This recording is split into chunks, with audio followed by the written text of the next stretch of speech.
नमस्कार.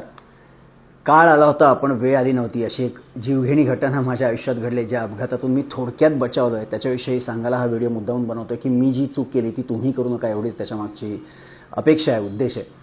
काही दिवसांपूर्वी डोंबिवलीमध्ये सकाळी 7 वाजता माझं लेक्चर होतं. ओमकार इंटरनॅशनल ट्रस्ट या संस्थेने, मोठ्या संस्थेने मला लेक्चरसाठी बोलवलं होतं. सकाळी 7 वाजता ते लेक्चर सुरू करायचं होतं. तुम्हाला माहिती आहे की मी चोख वेळ पाळणारा माणूस आहे, त्यामुळे त्याच्या आधी जवळजवळ मला 1 तासभर तिथे पोहोचायचं होतं. त्यामुळे 2:30-3 वाजता असं ऑड वेळेला निघायचं होतं. त्यामुळे मी डिसिजन घेतला की माझी गाडी, ड्रायव्हर हे काही नको न्यायला, आपण प्रोफेशनल माणसांना घेऊन जाऊया. त्यामुळे मी सरळ एक व्यवस्थित कॅब बुक केली आणि 8 दिवस त्या माणसाला सांगितलं होतं की तू व्यवस्थित असा ड्रायव्हर दे की जो व्यवस्थित झोपलेला असेल, कारण थोडंसं ऑड टायमिंग आहे. आदल्या दिवशी रात्री माझ्या मुलीचं म्हणजे कलिकाचं यशवंतराव चव्हाणला नाटक होतं, सो मी आधी निघू शकत नव्हतो. सो 2:30-3 वाजता मी निघालो आणि साधारण 1 तासा-1.5 तासांनी ऑफकोर्स मी झोपलो होतो गाडीमध्ये. त्याच्यासाठीच आपण प्रोफेशनल माणसाची मदत घेतो की आपल्याला रेस्ट मिळावी. आणि 4-4:30च्या दरम्यान साधारण लोणावळ्याच्या पुढे गेलो असेल, थोडीशी एक जाग आली मला. आणि जाग येऊन समोर जेव्हा मी पाहिलं तेव्हा मला असं जाणवलं की माझा ड्रायव्हर काहीतरी एक विचित्र गाडी चालवतोय, मधनं स्लो करतोय, मधनंच लेन चेंज करतोय.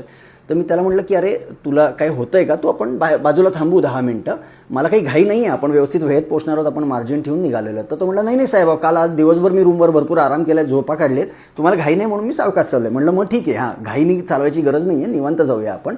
आणि अजून एक 2-3 मिनटं पुढे गेली असतील तो पुन्हा तसंच करायला लागला. आणि मी काही त्याला पुढे बोलणार इतक्यात अचानकपणे सेकंड लेनला आम्ही होतो, एक्सप्रेस हायवेच्या, साधारण 4-4:15ची गोष्ट आहे. आणि इमिजिएटली त्यांनी एकदम अख्खी गाडी फर्स्ट लेनला घेतली आणि मागून एक जोरात बस येत होती. त्यांनी माहीत नाही देवकृपेने कसं तरी, तो बस ड्रायव्हर देव बनून आला बहुतेक माझ्यासाठी, आणि त्यांनी कसं तरी आमच्या गाडीला वाचवलं.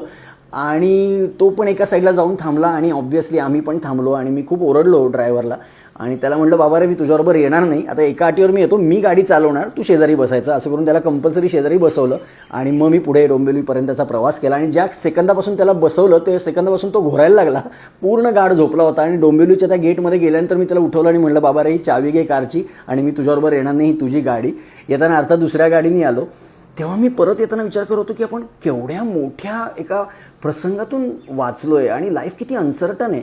आणि दुसऱ्या दिवशी आमचा जो वॉचमन आहे विनोद म्हणून, माझा खास मित्रच आहे, त्याच्याशी गप्पा मारताना सोसायटीमध्ये खाली बोलताना जेव्हा त्याला हे सगळा किस्सा सांगितला तेव्हा तो मला विनोद म्हणला की साहब, आप जो परोपकार करते हो ना, वो उसके वजह से आपको भगवान ने बचा दिया, वो भगवान है ना, वो सब देखता है, उन्होंने आपको बचा दिया. इतकी स्पॉन्टेनियस त्याची रिॲक्शन होती. ते ऐकल्यानंतर मला असं वाटलं की यार खरोखरच लाईफ किती अनसर्टन आहे. म्हणजे आपल्याला माहितीच नाही आहे काय घडणार आहे आणि आपण उगाच पुढे काय होणार, पुढच्या इन्व्हेस्टमेंट, पुढचे विचार, इतक्या वर्षांनी हे करून एवढ्या पुढचा विचार करतो आणि आजचा दिवस कधी कधी जगालाच विसरतो किंवा आजची मजा घ्यायलाच विसरतो. असं नाही झालं पाहिजे. आपण किती आयुष्यात ग्रजेस धरतो ना कधी कधी लोकांविषयी, मी आता ह्याच्याशी बोलणारच नाही, ह्यानी माझ्याकडे असं पाहिलं किंवा असं बोलला, आता ह्याच्या घरीच पाऊल ठेवणार नाही, तोंड बघणार नाही. पण एक आयुष्य आपल्याला मिळालं आहे यार मित्रांनो. सो मला असं वाटतं की ते तुम्ही आनंदाने घालवलं पाहिजेत. आणि फक्त स्वतःच्या आनंदासाठी नाही, तर लोकांच्या चेहऱ्यावर कसं हास्य आणता येईल, त्यांना कसा आनंद देता येईल, ह्याचा तुम्ही विचार केला पाहिजे. आज जे काही मी एवढ्या मोठ्या प्रसंगातून वाचलो ते खरोखरच आजपर्यंत जे काही थोडंफार माझ्या हातून बरं काम घडलं असेल त्या लोकांची पुण्याई आहे, त्या लोकांचे आशीर्वाद आहेत, तुमच्या सगळ्यांचं प्रेम आहे. कोविडमध्ये जे काय आजी आजोबांसाठी केलं असेल, मे बी माहीत नाही, त्या आजी आजोबांचे आशीर्वाद असतील म्हणून मला देवाने वाचवलं असेल. सो आयुष्यभर नेहमी काहीतरी करून दुसऱ्याच्या आयुष्यात कसा आनंद पसरवता येईल, त्याच्यावर चेहऱ्यावर कसं हास्य आणता येईल, ह्याचा आपण प्रयत्न केला असं मला वाटतं.